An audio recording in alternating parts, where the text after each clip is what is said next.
Legacy. A call to serve.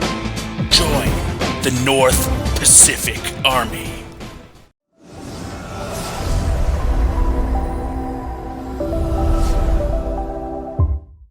Good day, ladies, gentlemen, and others. You're listening to NBS Radio.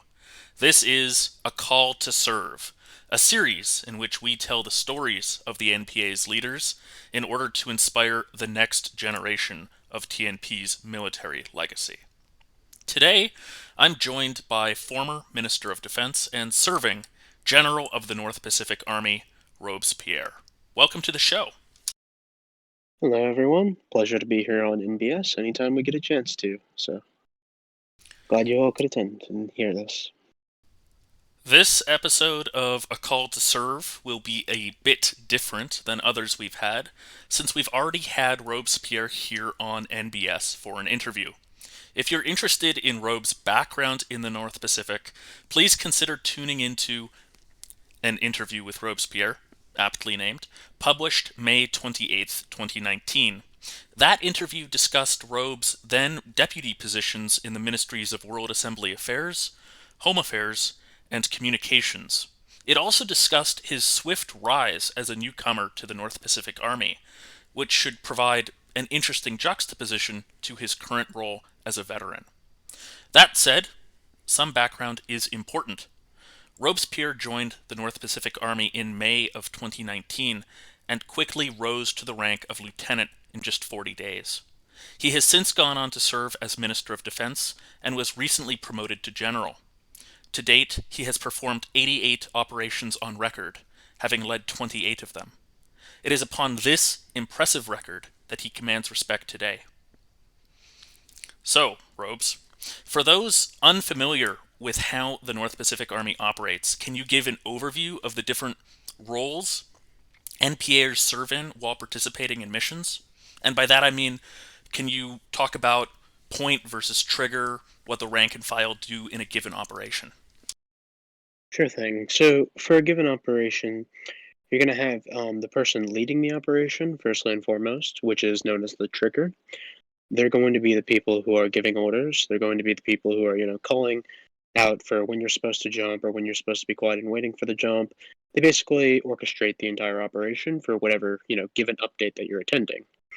Um, there's also points, which points can vary. Usually a trigger will stay consistent for the entire update that you're on, but points can change from region to region. And point basically just means who's going to be the delegate when you get into the region. Who are we going to put up for delegate, and who's going to be there to maybe tag the region or do whatever you're doing for that op. Rank and file every day, basically. I'd say the three main groups that you would have in the NPA, and we're all NPAers, but the three, I guess, internal, is that you have, high command, officers, and soldiers. Soldiers is everything from private to warrant officer, and officers are traditionally lieutenant all the way to colonel. Generals are high command, as well as the Minister of Defense is temporarily a general, so I lump them in with the high command. And of course, deputy ministers of defense, usually given the rank of colonel, are also high commanders. So those are generally the roles that you'll have at play. And yeah, it's mostly how ops work. What roles do each of the ranks play in the operation of the NPA? Like, what privileges and abilities are afforded with rank? Are they largely cosmetic, or do they carry some significance?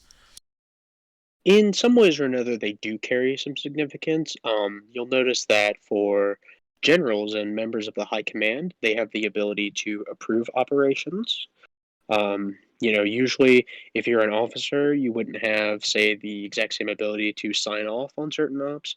But if you're a member of the high command, namely a general, you can approve those types of ops, depending on what they are. Some of them require MOD, but most of them are for generals to be able to sign off of. If you're an officer, starting at the rank of lieutenant, well, a little bit of warrant officer, but mostly lieutenant, is when you really get into triggering. Sergeants and downward can't traditionally trigger as per standing, not policy etched in text, but more so tradition in a way. It just doesn't happen to where you see non officers triggering, but non officers can point. So it's good for them to get the pointing experience early on before they learn the triggering that comes with being an officer. So as you progress up the ranks, of course, you are afforded more liberty in leading operations, triggering them, and yeah, basically, again, like I said earlier, orchestrating the operations as they go down. Right. For new recruits, though, who don't really understand what goes into a mission, an operation that the NPA performs, I want you to give me an account of the nation or the actions rather that you might take in a big operation. So put us in your mind's eye. Let's say in this scenario you're a private, you've just joined the North Pacific Army, but you've got the basics down. What should you be ready for? What should you have prepared for in advance? And can you walk me through sort of the excitement and the intensity of a standard operation? Of course. So if you're private, you want to get some ops under your belt. You want to maybe learn not just through knowing about it, but maybe you want to start contributing. So one of the first things that'll happen is there will be a ping because when you join the server and you present your application, you will get a role, and that's the NPA soldier's role. And from there, you'll usually be pinged with that role. And it'll tell you, when's an upcoming operation, what update it's at, which it's important if it's major or minor, because depending on what time zone you're in real life, it'll determine what time you need to be at update attending online. Once you get that ping and you know what day it's for, there may be some prep work involved. If it's a tag run that's going to require multiple regions, you will need to make some puppets. Puppets, of course, assuming you already have the basics down, it just means you're going to have other nations that are controlled by you that you're going to switch your WA to throughout the entire time. So you're going to need some puppets, maybe, depending on how large the op is. If it's 20 region tag run, you might need 20 puppets, 30 puppets, etc. Things of that nature. So you want to prep your puppets, be present at update, be online. Those are the two main things you're going to want to do as far as preparation. But then also, if you're private, you want to um, kind of take it in if you can. Just look to the officers or whoever is leading the operation, and just kind of absorb that in whatever they're telling you. If they're saying, okay, radio silence, which is basically meaning don't put any text in the channel or don't put any messages or don't do anything that would cause a ping, then it means stay quiet. That's actually something a lot of older organizations on NS for military used to take very seriously, and we do to some degree in the NPA. It's that when radio silence is called, nobody texts in the channel, you stay quiet, things of that. So it's just kind of the update etiquette, which is pretty simple, but there is kind of, I guess, kind of the chain of command of who you'd listen to. You'd listen to the trigger. You'd listen to, if they give you an ETA, like maybe ETA is 2 minutes. You want to be present for those 2 minutes, so you want to have your focus and attention. If the ETA is 10 minutes, maybe you've got a moment, to take a sip of water or something like that. So it's just kind of, if you're a private, doing the prep work on your part so that you can be there to help others in the op, and you can be there to be present and participate. Perfect, thanks. Can you keep walking me through those steps? From there, you've done the prep work, you're ready to go for an operation, and you're listening to command. You know what's happening. What's the next step? Let's say it's like the ETA is now. Trigger's going to post a target. How does that work? And what do you do from there? Yeah, so once you know the ETA, let's say the jump's coming right up. For me specifically, when I trigger, but people do this basically in a uniform way. I always try to make mine very clear, very cut, give you the information you need to know, so that nobody has to, put extra messages to ask questions. Basically, what you're going to get is you're going to get a link to the region that you're going to be, jumping to. They'll tell you to open that up so that you have it ready. And then if you're on PC, what that means is that you can kind of keep Discord over in a tab while still having your region page, the link that they just gave you, open. That ensures that basically you're able to respond at a second's notice, But it also means that you can get in there quicker in case anyone's going to defend against you or something like that. So you're going to get a link that tells you what region you're jumping to, and they'll usually either say go, go, go, or just go, which will mean go means yes, go to the region, jump, you can hit the move your nation to whatever region button, or you'll get do not move until my order. Do not move is very important because if you move early, that can tip off anyone who wants to defend against you.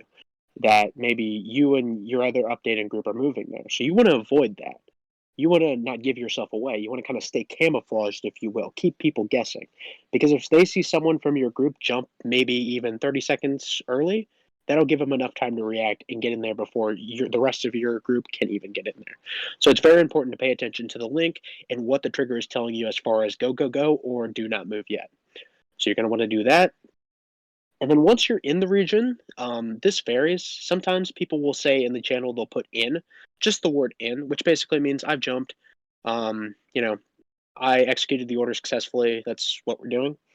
Or, sometimes it's just more of implied because, of course, in the activity feed, you can see who's in and who's not. One thing that we love doing here in the NPA is to show off our flags. The NPA TNP flag, that's what we use, the TNP flag. And if we have those placed on all of our puppets, it is an amazing scene, especially for larger updating force, to look at the activity feed and see so many of those in TNP flags.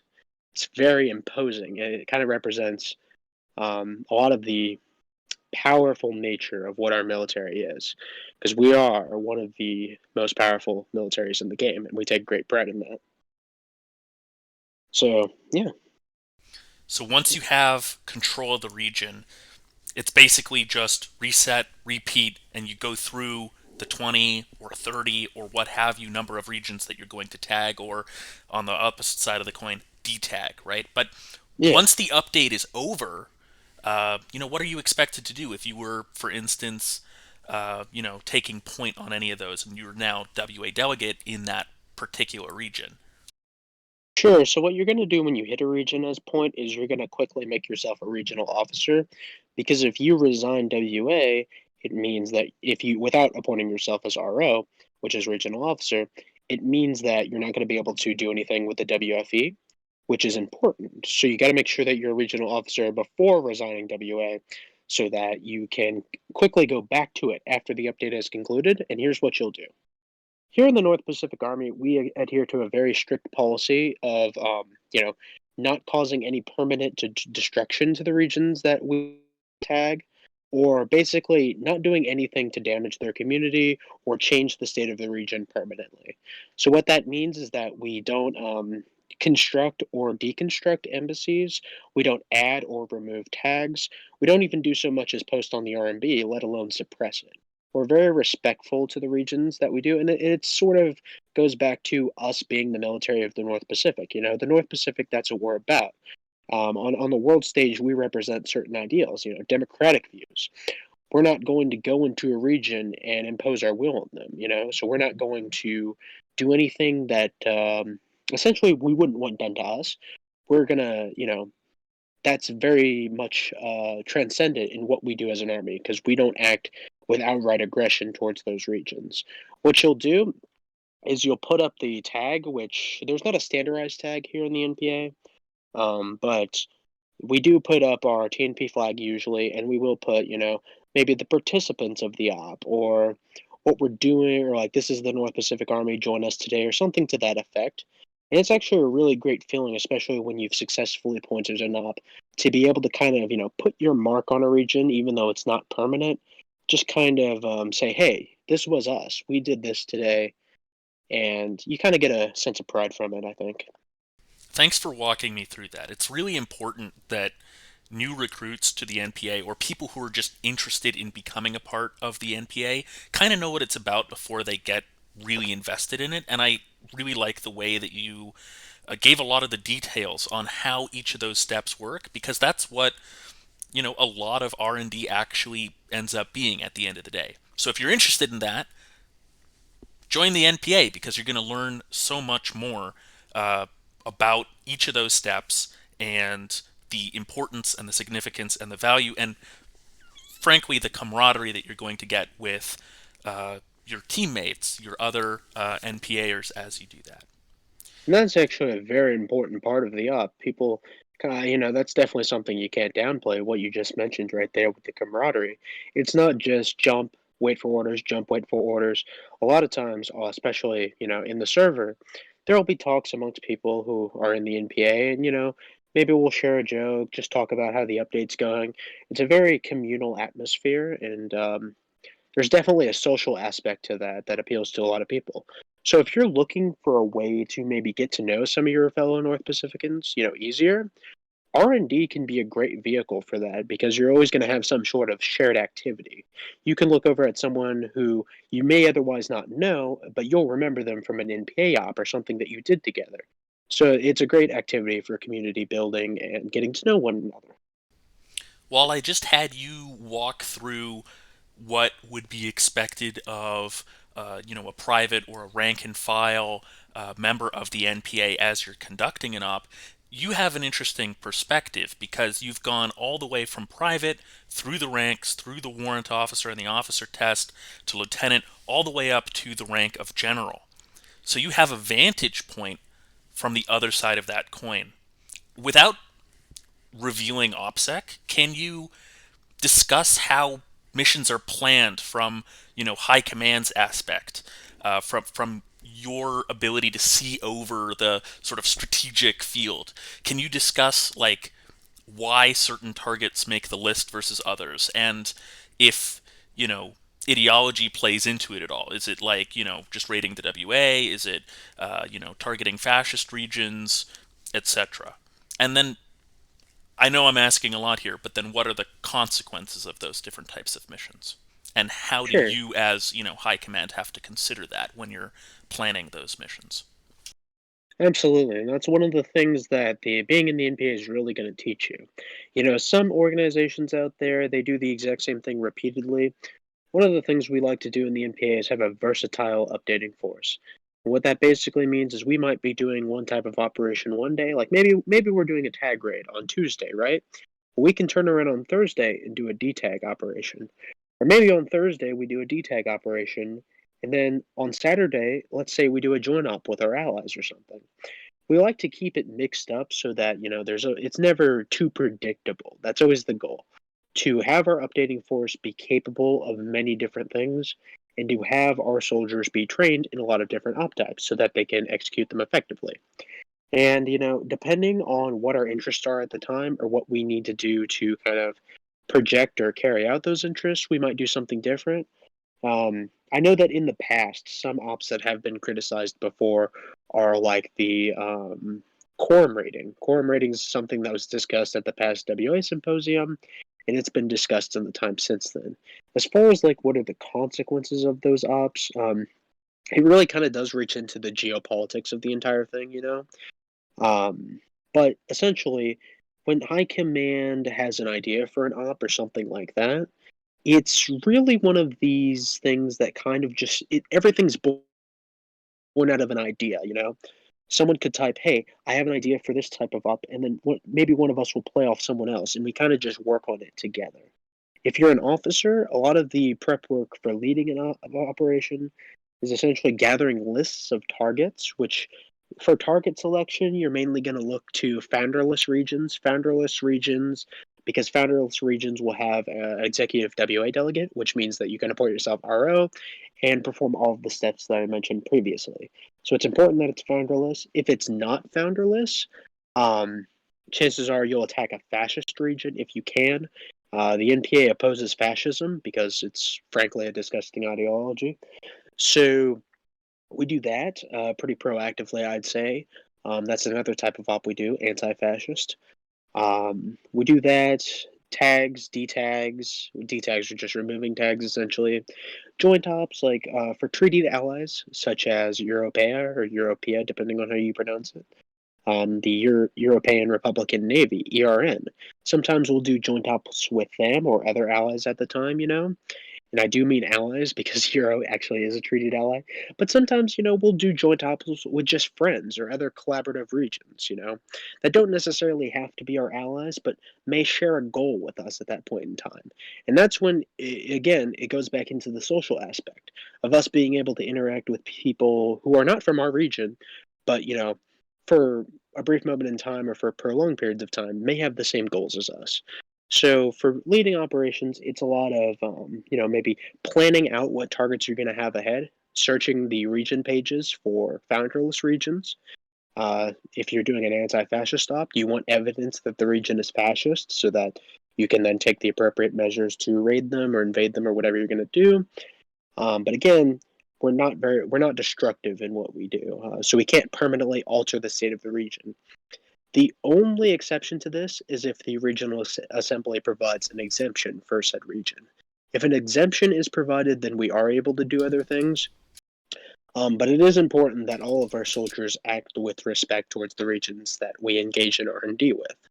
That means no posting on the RMB, no gloating about certain efforts, things of that nature. Uh, Hopefully that answers your question as far as what different types of ops we do and kind of what goes into it. Because obviously some ops are more consequential than other ops, and some ops are done more frequently, like tag raids and D-tags. Those are pretty standard fare. Quorum raids and joint ops, they might come a little bit more sparingly, especially on the quorum raids, because they're considered as a last resort. But it's important that we're versatile and able to do all of that. Yeah, And and then if you you join also the have. NPA, yeah. I was going to say, and then you also have those, certain missions where we'll support delegacy transitions for Oh yeah, certain allies as delegacy well. transitions are important too because they provide a vital function in projecting our region's interests. We want to help our allies. Some of our treaties, specify how we're going to help our allies, and the NPA is a great vehicle arm to do that. Um, it's another dimension where we can provide support for those who support us. You mentioned earlier how the NPA serves in part to represent the ideals of the North Pacific abroad. Can you discuss how the actions of the North Pacific Army correlate with the perceptions other regions have of the North Pacific? Sure. So if you were to be in, say, you know, Europea, going back to that example, say you were a member of the ERN and you were to interact with the NPA and its soldiers, that may bring you to a closer understanding of the TNP community. Because whereas again with the shared activities, maybe you didn't have something to speak with them about, or maybe you didn't have something to do with them beforehand, but through the NPA, you can sort of get to know people and form that kind of connection. On the more concrete level of things, with delegacy transitions, perhaps you're in TEP and perhaps the NPA comes in to help with the delegacy transition. You might find yourself grateful that the TNP was able to help you and your delegate get into the seat. Or you might find a sort of admiration or at least respect for our region and for what we do. On the other hand of the side of the coin, perhaps if you don't agree with the independent manifesto and our ideology as an independent region, um, perhaps you'll oppose us on the battlefield. And again, you'll see that as a way of opposing us because the two are directly correlated. The NPA and TNP, on a more concrete level, I suppose you could say, is because TNP and Minister of Defense is directly involved with the NPA. So there's direct government representation there, whereas in, say, the RRA and TRR, the two are distinctly separate.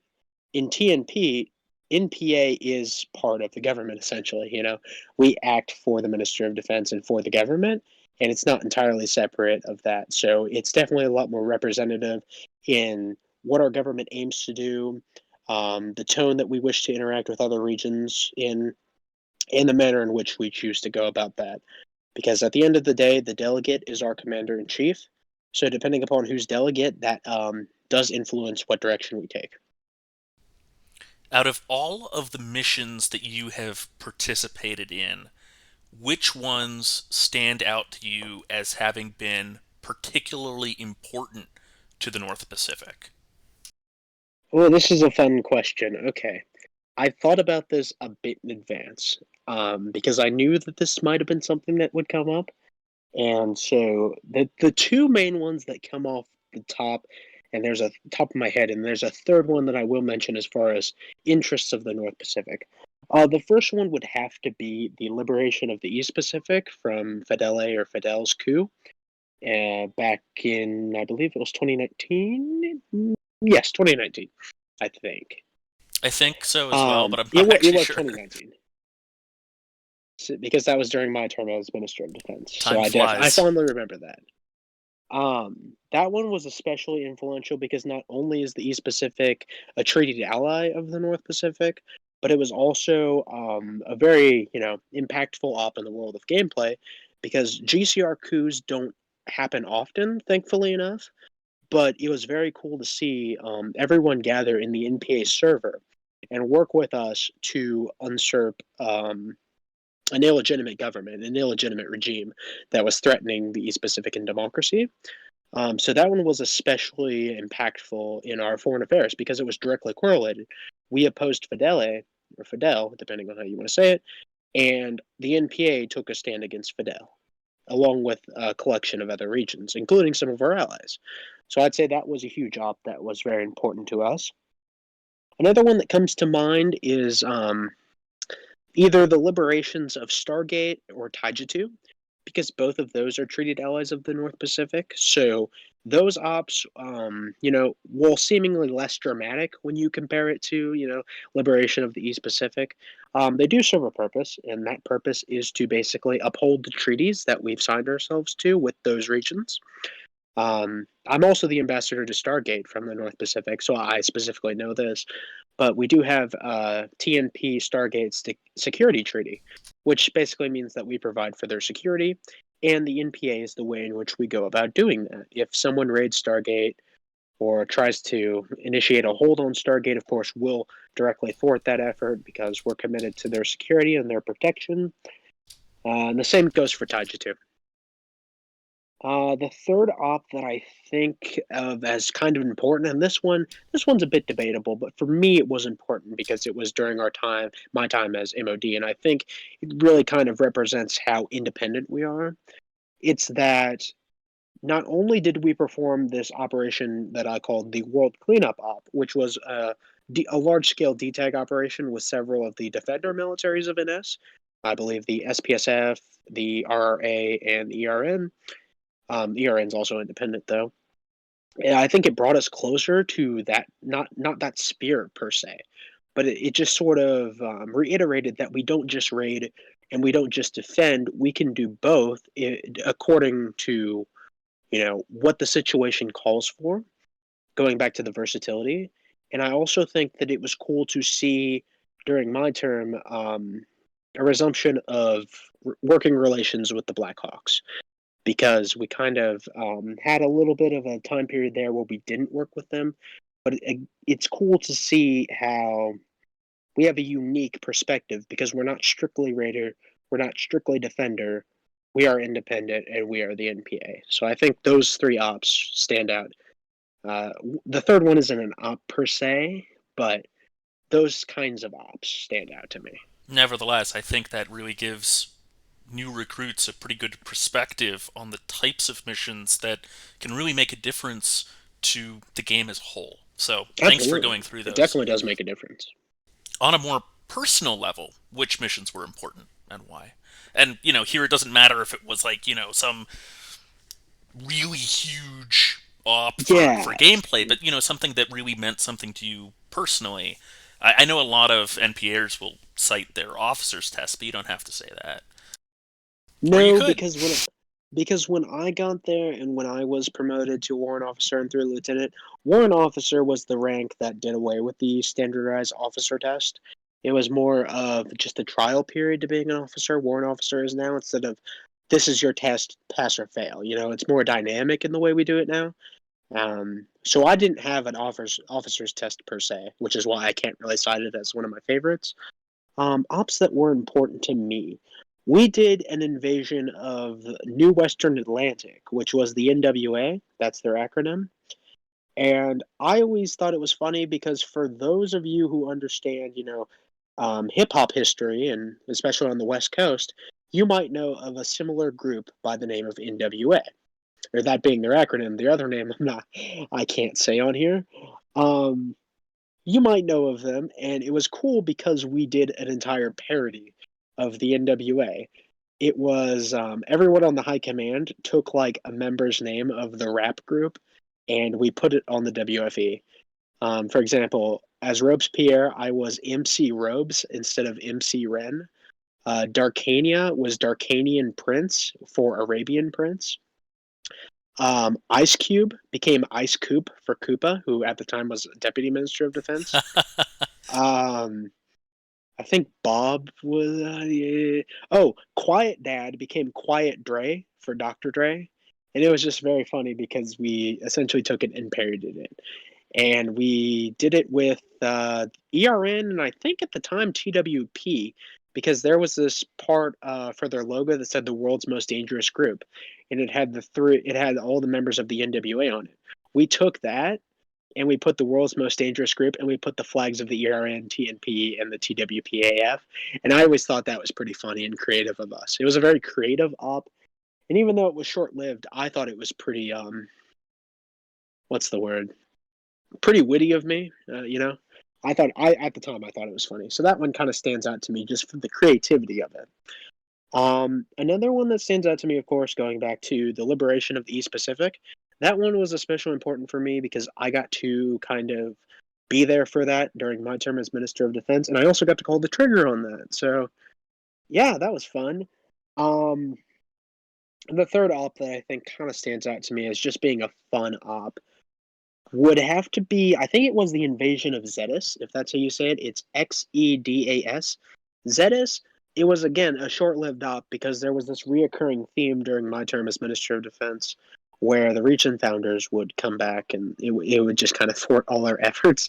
But it was still fun to do them because I think we got an insane amount of pilers in an under 24-hour time span, and that was really cool to see how like we just were able to mobilize people that quickly, even for an op that didn't last very long. It was a testament to like the ties we have with other organizations, and also the piling power of our own military to be able to step in like that and quickly respond to piling orders. So I think those three ops would be, personally to me, probably the most fun. Yeah, you mentioned your term as Minister of Defense while you were discussing some of those missions.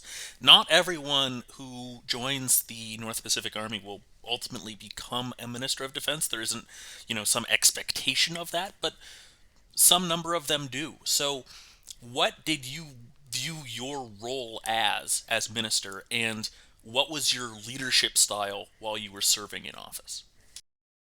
I always favored a very professional looking force.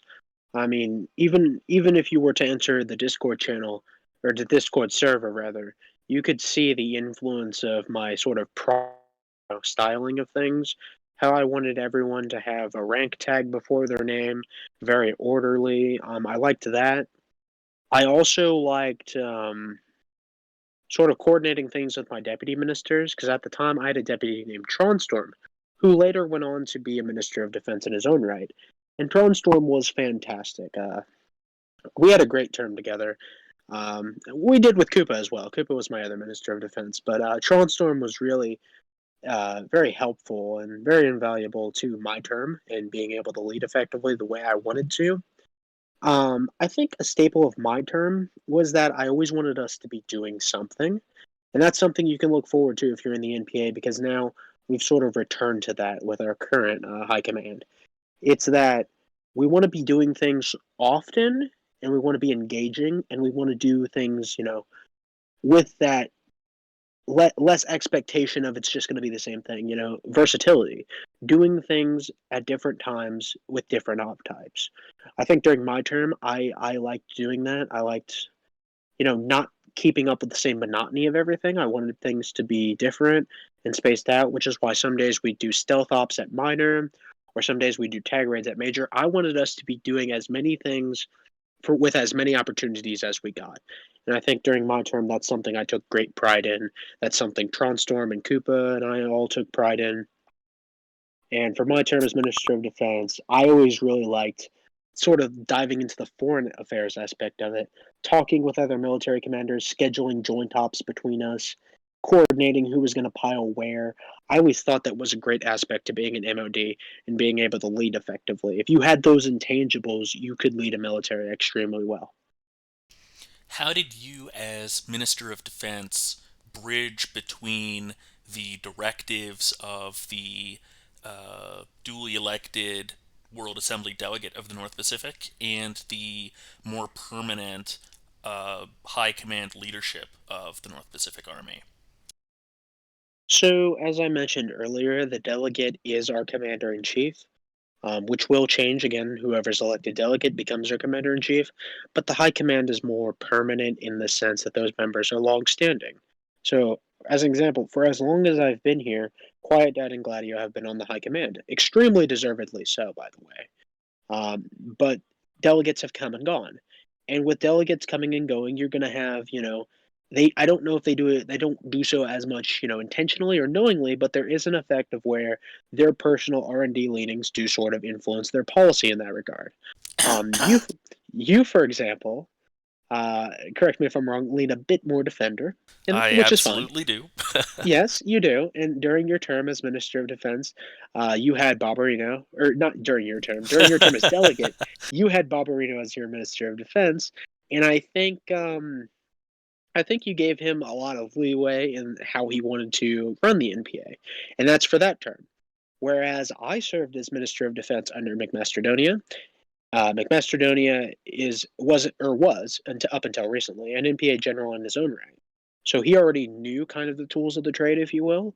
Um, and he did give me a lot of leeway in how I ran things, but he also knew what to expect. Like he knew what he wanted, and so I sort of worked to achieve what that vision was of what he wanted our army to be. And I feel like some ministers of defense are given more leeway to kind of create their own vision if they're delegate, especially delegates who aren't as familiar with R&D. No offense to you, but just aren't as familiar with R&D. Like Pradania is primarily a role player, so I think Rom had a lot of leeway and things of that nature. But at the end of the day, a lot of it does fall on the shoulders of the Minister of Defense because the delegate really only steps in to kind of direct that, but all the day-to-day operations are Ministers of Defense. So Yeah, I don't want to get too far into that. I actually do have a background in R&D as well, believe it or yeah, not. Um, I know you do. that goes back just a long way. It's really more sort of being able, like, from the delegacy side of things, being able to figure out how, as I tried to emphasize earlier, the actions of the NPA have really big consequences on the world Yes. stage, and being able to play that in with foreign policy and the diplomacy wing of our regional government is really important. That's something that the delegate focuses on more than the Minister of Defense, though. So, to get back to that, can we discuss, or can you discuss rather, what one issue was that you think is important that you encountered while you were in office and how you dealt with it and how that decision ultimately affected the troops who have to deal with it every day? Oh, this will be a fun answer. And by the way, that's actually a great tie-in from you being a former delegate. You have that insight from the delegate's perspective that I don't have. So I'm glad that you said that because that is very important. The two between diplomacy, foreign affairs wing, and our military wing can be very intertwined if you let them be. One of the issues that I ran into when I was Minister of Defense, again under McMasterdonia, because that's the only term I had with him as delegate, um, was that we were scheduled to do a joint military exercise with XKI, otherwise known as 10,000 Islands. And 10,000 Islands, for whatever reason, happened to pick the exact same day for their training up that I had told the Blackhawks we would help them on a joint op. And that was sort of a conflict for me because my whole thing was when you tell anyone, any foreign commander that you're going to be there for them, it's very sort of integrity driven. You should be there for them and you should do what you said you would do, and your troops should be in the position that you said they would be in. And it kind of positioned me in an awkward spot because on one hand the delegate we needed to do the XKI joint exercise, but on the other hand I wanted to uphold my by word commitment to TBH of we're going to do this with you guys. And it was unfortunate that they happened to occur on the exact same time. um so how that played into the political landscape was that the at the time we still had an embassy with 10,000 Islands, and that was an ongoing diplomatic relationship, whereas today it's not. um and we didn't have as concrete. a relationship with TBH because we had just returned to working relations with them, and we did not have an in-game embassy with them. So it ended up being that we had to kind of drop what we were doing to do the XKI joint exercise. But of course, that's another thing. As long as you're professional about it and you're courteous about it, and you just let people know, the foreign commanders, what situation you're in, then they're going to be perfectly fine with it. At least the Blackhawks were with me. It wasn't as big of a deal to them as it was to me, which I found pleasantly surprising. But that was one issue that I can recall. I didn't have too many during my term, but that was one where it's just kind of a little bit of a conflict of scheduling, if you will. From your perspective now as a former Minister of Defense, moving forward, what do you see as the future of the North Pacific Army? I think the future of the North Pacific Army is very bright so long as we continue doing what makes us great. There's a reason that we're the most powerful GCR military. There's a reason that we're amongst the most powerful militaries in the game. And it's because of the way that we are able to be versatile. It's because of the way that we train our troops. And it's because we have basically a huge recruitment pool to recruit from with new nations spawning here as a result of our feeder status. It's important that we fall back on doing things the right way the first time because that's what the NPA does in my mind.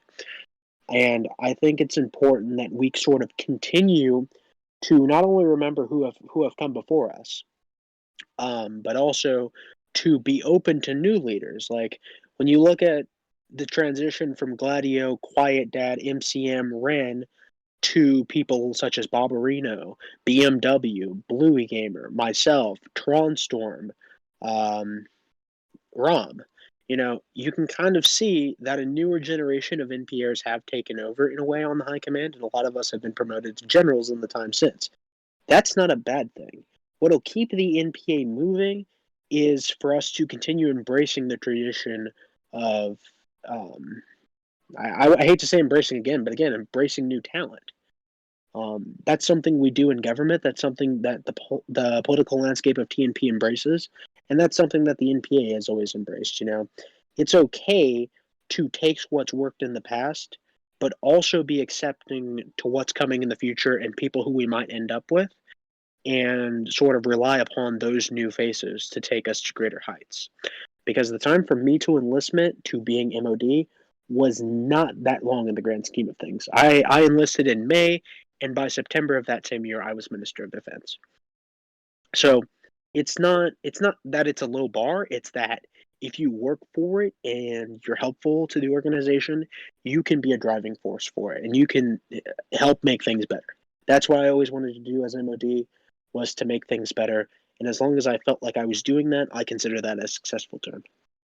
Thanks for answering. You kind of answered my next question as well, which is what do new recruits have to look forward to? And it sounds like, you know, being better, being, more of the same, but like the types of missions that we're going to be going on are more varied. There's more flexibility, more adaptability, and you're basically just, you know, being awesome on a daily basis. That's the word I was looking for. Adaptability. That's something that the NPA is very good at. Um, and other orgs maybe they do the same thing repeatedly. They kind of get comfortable with that. On the NPA, you don't have to worry about getting comfortable with that because there's always something new, a new challenge awaiting, a new accolade to gain, ways to contribute. There's always something to do there. So I think that new recruits would have that to look forward to, and also there's a chance to make your legacy. No one will ever be another McMacedonia. No one will ever be another Quiet Dad or another Gladio. But it's okay because why be another Gladio when you can be a Barbarino? Or why be another Quiet Dad when you can be a Bluey Gamer? Or why be another McMacedonia when you could be a Robespierre? You kind of get to make your name for yourself in not only the NPA but also in the R&D sphere and gameplay and even in TNP because serving in the NPA is a great way to serve the region at large. I'd also like to talk about some relatively recent news or rather, I guess it's to the North Pacific Army. Can you discuss the new Hall of Honor article that was recently added to the Code of Governance and what role you played in creating it? Sure. So, with the Hall of Honor, one of the things that we looked at was what happens to, longtime members of the NPA who have attained certain ranks and have made certain contributions and sacrifices. What happens when they are no longer as active or when they're not as available or able to contribute? And I think what really spurred that was with Major Laws, who was also a former Minister of Defense. He hadn't been actively jumping for a while, but he was still, a valuable presence. And I think for a while, NPA MODs would not remove him out of sheer respect. He was a former member of the High Command. There's just sort of a respect factor of, okay, he may not be jumping as much as he used to, but we're still going to, respect what he did for us. And I think the Hall of Honor idea, which I had a sort of prime involvement in creating and curating, if you will, was that we wanted to be able to respect former service and sort of appreciate it, but we also wanted to make it clear who was and who wasn't eligible for removal and sort of solidify that in policy. So the Hall of Honor works in a great way of, fellow NPAers sort of taking a moment to stop and appreciate not only those who have come before them, but those who are currently serving who might be working towards that. Recently, what we did is it started with the idea we wanted people to have a place to go to where their legacy or whatever contributions they made are going to be preserved. So that was important to us. Another thing that we did is we wanted to make sure that these people felt respected, that we weren't just going to kick them out and forget about them, even if they weren't going to jump anymore, or even if they weren't able to jump anymore, is what I should say. Um, and with Mouth, you could see that they're still active, but they weren't as active as they were in their prime. But of course, they were a former Minister of Defense, and they've done a lot for the NPA in their career. So how do you do that? Mouth was our first inductee into the Hall of Honor. How do you reward service in a way that is consistent with policy and still shows the proper respect? What you do is you give them a place to have that legacy be preserved for future generations of NPRs to read. And it also helps you sort of immortalize their contributions in a way. Because, once you're inducted into the Hall of Honor, you retain certain privileges. You can keep up your access to the NBA channels. You get the honored soldier role on Discord. Of course, you have the respect and admiration of your peers, and it also keeps consistent with policy because now ministers of defense will know who to remove and who not to remove. But there's also still a mechanism by which the MOD can revoke their privileges for OPSEC reasons, which keeps our channels secure and prevents leaks from occurring, but also still kind of shows people what we want. So my role in creating that was essentially a discussion within the barracks of the NPA in which I had an idea and I proposed it. And from then on, we sort of worked out the kinks of it together. It's like, what's the threshold for this? How should this happen? And we determined, oh, it should be by nomination. Okay, nomination. How many nominations and thirds and seconds should we require? It now requires a third. What's the overall process for inducting someone? Well, we wanted the high command to have some sort of say in it. So we put that in the law and we put that in the code of governance, which is now a delegate directive, but we put it in the code of governance. And we kind of just took what my idea was that I originally planned on and we curated it in a way that was what we all wanted and what we all voted for. So it was a collaborative effort that, you know, myself and others led. I don't credit myself as the only person to have thought of that. I just sort of brought it and said, "Hey, let's do this," and we kind of just built off of that. It's a relatively new thing as well. Yeah, that's a great answer, and it really it shows that the North Pacific Army has Prestige. it has prestige, right? And that people who have contributed so much of their time and effort to bolstering the North Pacific Army and contributing to the region as a whole, should be given that credit even when they're no longer as active. Right, they're not going to be forgotten and cast aside, even though new talent is emerging and future leaders are in the ranks today.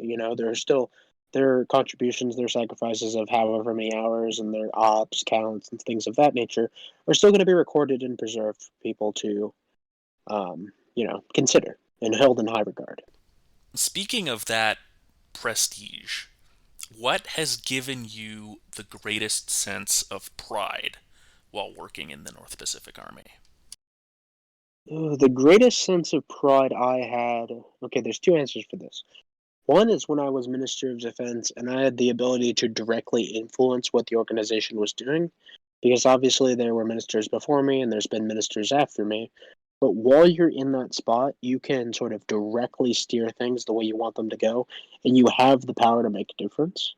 So I think it's prideful to me if you can use that authority and that power to make a difference in a positive way. The other thing that's given me a great sense of pride is my promotion in general, because in the grand scheme of things, few players have ever attained the rank of NPA General. So I'm very proud that I am amongst them, and I'm very proud that I've been given that opportunity to be in the high command every single day, and again have the power and authority to make a difference, and hopefully for the positive. I think And those two things give me a great source of pride. congratulations on your promotion as well. It was very recent, right? Yes, thank you. 16th of February. One more thing I want to do before we start wrapping up this interview is I think it's really important that we stop and appreciate those who have, supported you in the past.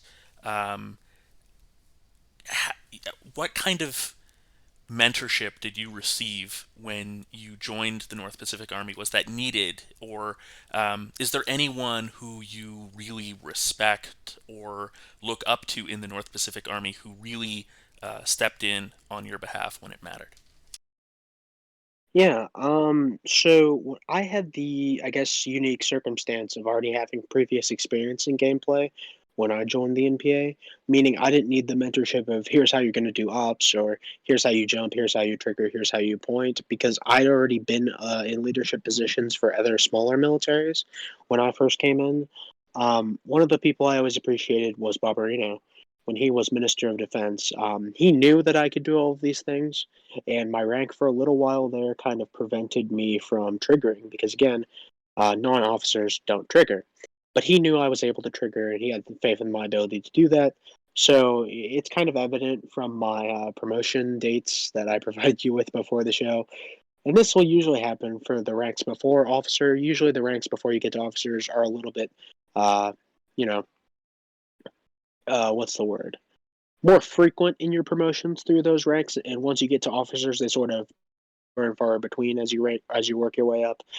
But you can tell from when Bob was minister that he did sort of fast track me in a way because he knew what I was capable of and knew what I could help out with. So I am grateful for that. Um, I've always respected Gladio because, as many will tell you, the NPA is the house that Gladio built. He carried that torch for us for many years, um, and served, I think, more terms as Minister of Defense than anyone. Uh, yeah, that's probably a statistic that's valid.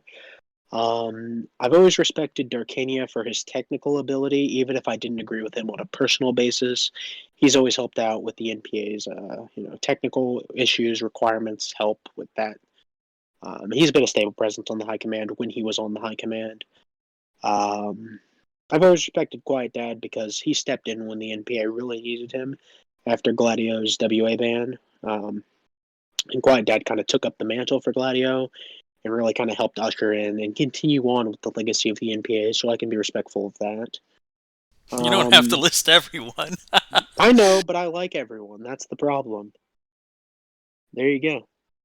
how I, should uh, how should new recruits seek mentors to help them grow in the North Pacific Army? Does the North Pacific Army have specific training? How do you handle training for new recruits? And is this something that's like typically a self-led learning curve, or are there mentors there to help people out?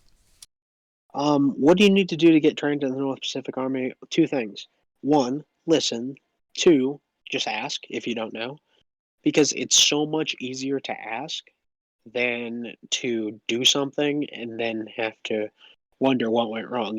Like there's nothing wrong with asking, especially if you're new to R&D. What we generally do with new recruits is we try to get them to go on a tag raid or a smaller type of op just when they first become privates, so that they can kind of get a taste for what we're all doing here and what the NPA is about and how we do things. Kind of just an initiation to that. We kind of try to get them on soon after their enlistment. We try to get them on an op with somebody. And of course, everyone here tries to be very helpful. So if you ask anyone in the chat, an officer will probably chime in and help you out, or maybe a sergeant will try to chime in and help you out. At that point, ranks don't become as critical because we're all there to help each other. We're all there to support each other, and we're all there to make the experience better for each other. So mentorship, it's not exactly a formalized process, but it definitely is something that people are willing to do and have done, and it's something that it's highly accessible All right, if you desire it. this might be my second to last question. I don't know. Go ahead. What do you think your legacy is with the North Pacific Army? I don't see this is an interesting question because I don't think my legacy with the NPA is quite done or wrapped up yet. Um, I think I have the legacy of someone who came in with prior knowledge, got to do things quickly, got things done, and wanted to try to make things better and still tries to make things better. I think, I'm always going to have my spot as a former Minister of Defense and now a general. I see my sort of role now as just providing support to the high command and doing what I can to, maybe continue to lead operations, continue to be a leadership presence, and just do so to a greater effect, I think. That's mostly what I try to do nowadays. Um, I think overall my legacy is that of a quick riser who strives to make things better. And I guess to wrap this up, can you give us your quick elevator pitch for why, if people somehow haven't been convinced by this interview, why they should join the North Pacific Army? Join the North Pacific Army to be a part of history, meet lots of cool people, have lots of fun at both 2 times during the day sometimes, and just get to serve your region in a pretty cool way that not everyone does, but it's a great experience. And if you have the time to do it, you totally should. If you have the WA to do it, you totally should. And if you don't have the know how, it's okay because we will teach you, and then you'll have that too. So you probably should.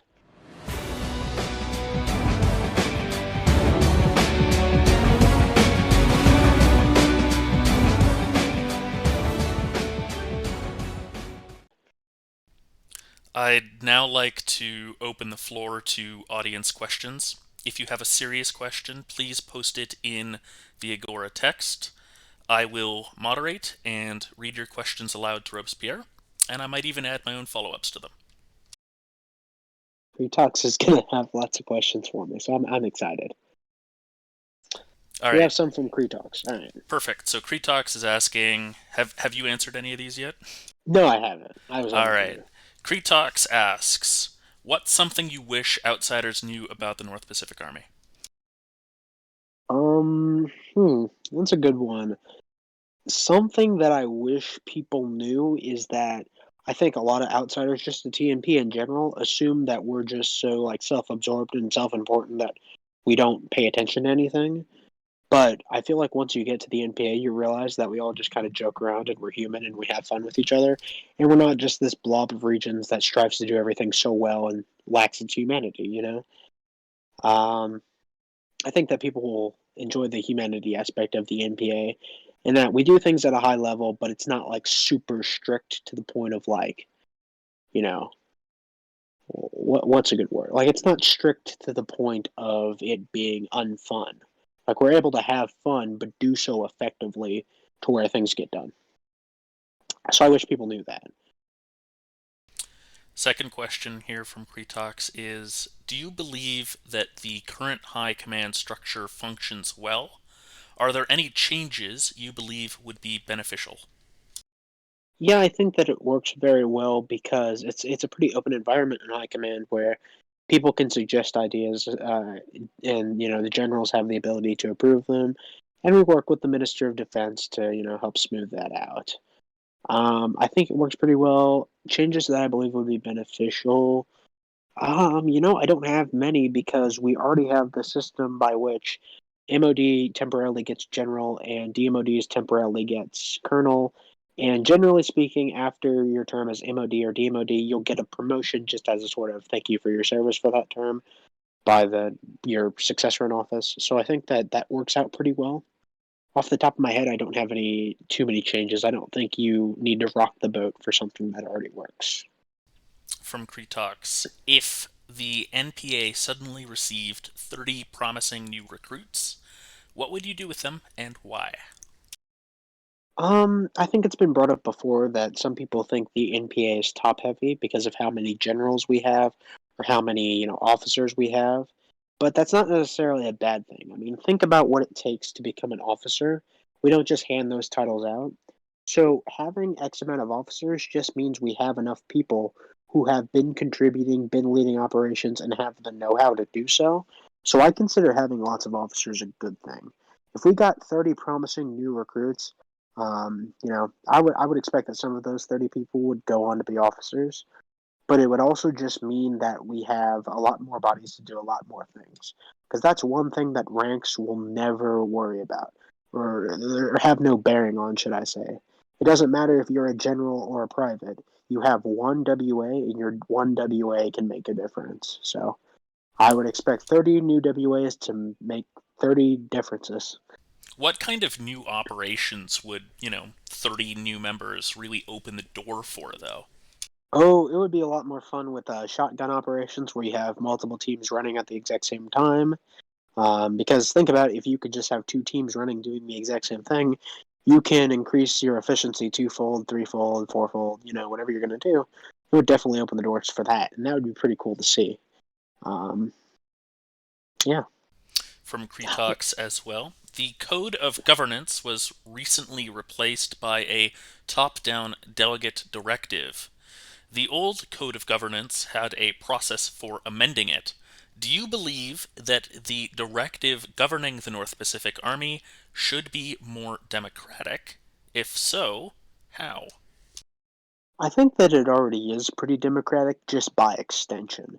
If you look at what I was talking about earlier in the interview with the exemptions, that's through the RA, which is, of course, all citizen. So there is definitely an avenue for democracy in that regard for what the NPA does. You elect the delegate who's going to be making these decisions with these delegate directives. So by extension, that's also part of democracy because you can elect who you want to make those directives. As far as what we want the NPA to do. Any citizen has the avenue to change that through legislation or whatever they want to seek a change for. So I think that it is pretty democratic in the status quo, and the NPAers really do have a voice in that because if something sucks, they'll probably let you know it, and it's probably not going to stay sucking for long because yeah. I'm going to go a little out of order here. Bob Reno is asking, was the delegate directive a good idea? It was unexpected to me because here's what I knew. I knew a few days in advance that, well, okay, two things I knew. One, I knew that Malf was going to be stepping down as general, and I knew that MCM was going to be stepping aside as general. And I knew that because I was told a few days in advance, hey, do you want to become a general because I'm wanting to promote you? So I knew that. What I didn't know was that it was going to be the code of governments was going to be replaced with a directive. So that came as a bit of a surprise to me. But as far as was it a good idea or was it a bad idea, I think only time will tell because it's so new. But for, in all intents and purposes, it's the same document, just under a different thing. Everything that was in the Code of Governance, to my knowledge, is in the delegate directive. It's basically just saying the exact same thing, except it's no longer the Code of Governance, it's a delegate directive. So it kind of empowers the delegate and puts it more in that executive authority. But if you think about it, by extension, the delegate was already CIC, so they already had that authority. So I don't think it'll make too much of a difference in the grand scheme of things. I think it's probably fine either way. Rocket Dog asks, aside from participating in NBS shows like this one, how do you promote the North Pacific Army to the rest of the North Pacific? I think what you do is you offer them an alternative to endorsement gathering. So, like for example, Rocket Dog specifically is a member of the SC, which that's great. That's actually a great way to safeguard the region and protect its community from anyone who would, try to oppress us or coup us or anything like that. So he's already clearly serving his region very well. But if you had someone who wasn't of very high endorsement levels, or you had someone who, maybe didn't know what to do with their WA, or maybe exchanging endorsements was extremely overwhelming to them, I think the NPA provides a great alternative to regional service and a great avenue to achieve that from. I would promote that to them, that entire social aspect, getting to know your fellow TNPers, getting to work with people to do different things, learning new things, having a new entire community of the game to explore because gameplay is its own like sub community in a way, kind of like how cards or role play is. So I think it's kind of something that you can kind of explore and it kind of opens a door for you. That's how I would promote it. Kretox asks, where do you see the North Pacific Army in a year? And do you plan to serve as Minister of Defense again in the future? I see the NPA in a year continuing to do great work for us here in the North Pacific, and continuing to be representative of our ideals as a government and our ideals as a region. Uh, do I plan on serving as MOD again in the future? I don't have any concrete plans to serve as MOD in the future. However, again, if I'm ever called upon or if I'm needed to serve, then I'm definitely capable of stepping up into that role and doing it. So I'm not ruling it out. From Oh, Kretox, what makes people stay with the North Pacific Army? Do you see any easy ways to improve retention? I think a variety of things probably make people stay. The social aspect probably does. Maybe your friends are NPAers, maybe people you interact with and enjoy interacting with are in the NPA. So maybe you want to have a shared activity with them, kind of like how I was talking about earlier. Maybe you really like carving out your own legacy and contributing to regional service, so maybe you want to stay for the long haul to do that. I think we do have pretty good retention. Most of the people who we don't retain are people who just never kind of involve themselves too much to begin with. You don't see very many people who have been there while losing interest, and I think that goes back to you know trying to not keep things or trying to for things to not be stale. Trying to vary up things with different op types, new missions, new challenges. I think that contributes to people wanting to stay and for people wanting to continue on with their NPA careers. From Kretox, do you think there are too many or too few ranks? No, they're just the right amount. Um, there are some places that will try to put like way too much. Like they'll try to do private second class or private third class or lance corporal or staff sergeant or lieutenant colonel. It just muddies it all up. We have a very clear cut, simplistic system that gets the job done. I don't think we have too many ranks. I also don't think we have too few. What goes into um, promotions within different ranks? Is it always like a certain op count, or is there some other holistic metric that decides when people are ready to move on to the next rank? So there's no deciding factor. There's no required amounts of ops. It actually really does depend on who the MOD is. Because when I was MOD, I liked the gap from corporal to sergeant to be a little bit longer for people to be promoted. But in turn, the promotion from sergeant to warrant officer was a little bit closer together because you'd served longer. And that was just a personal preference of mine. At the end of the day, it's the MOD's call or the delegate's call. And you'll note, I noticed you read off my recorded ops count at the beginning for the introduction. I don't have as many ops as certain other NPA generals, which is okay, because there's no like golden standard. Oh, you have to have this many ops to move on. It really comes down to what kind of personality you are, like what leadership qualities can you provide, what can you do for the NPA, how can you contribute, and then some of it goes down to intangibles like the know-how. Can you trigger well? Can you point well? Do you know what you're doing? Can you work your way around an op very well? Can you work on the fly, with limited direction? How do you thrive without constant direction? So I think those all go into. I think for officer promotions, it's mostly uh, at the beginning, can you trigger and can you do it well and can you be relied upon to do it?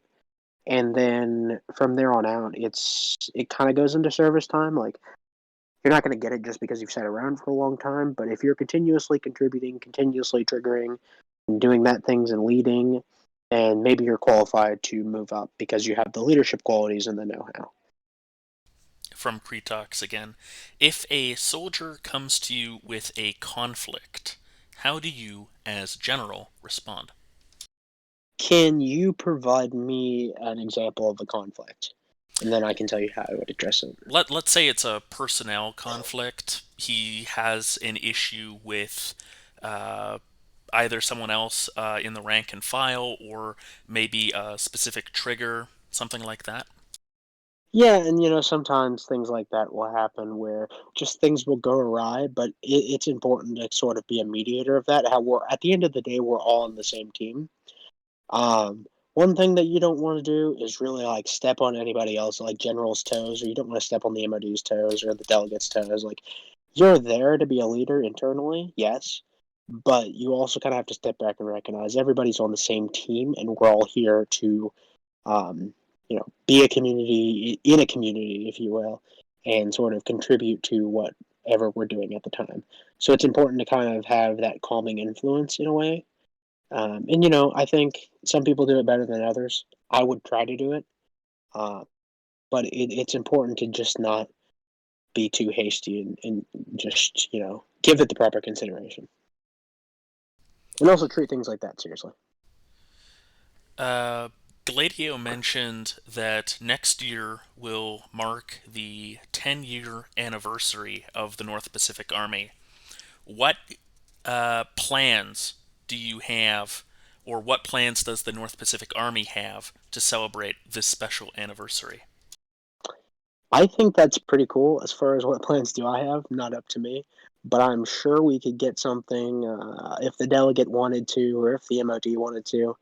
I'm sure the whoever happens to be in those two slots at this time next year, I'm sure they could get culture to host some regional festival or something, or some event in honor of 10 years of the NPA, similar to how we do for events like Delegates Day and stuff like that.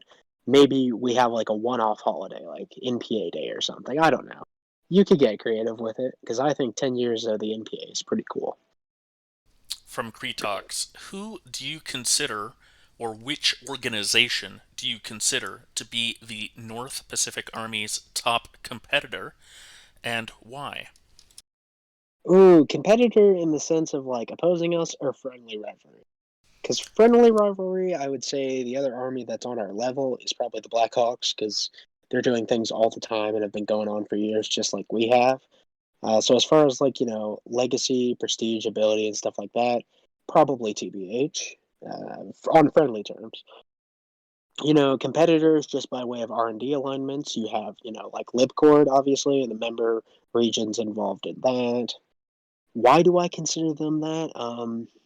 I consider TBH that because I've known the people who are running the show for a long time over there, and I know that they generally have the ability to do things well and get a lot of pilers and get a lot of updaters, and to do things as consistently as we might. So you can definitely count on them to be a presence at update. All right, well, that's the last of the questions that we have. Thank you Awesome so guys, much for your time, Robespierre. no problem. This is going on an hour and 15 minutes now. So, um, can you Are just you give not us. entertained? No, How long I'm was that? wonderfully entertained. I was just going to ask, could you give us just some final thoughts to conclude this so that we can wrap it up?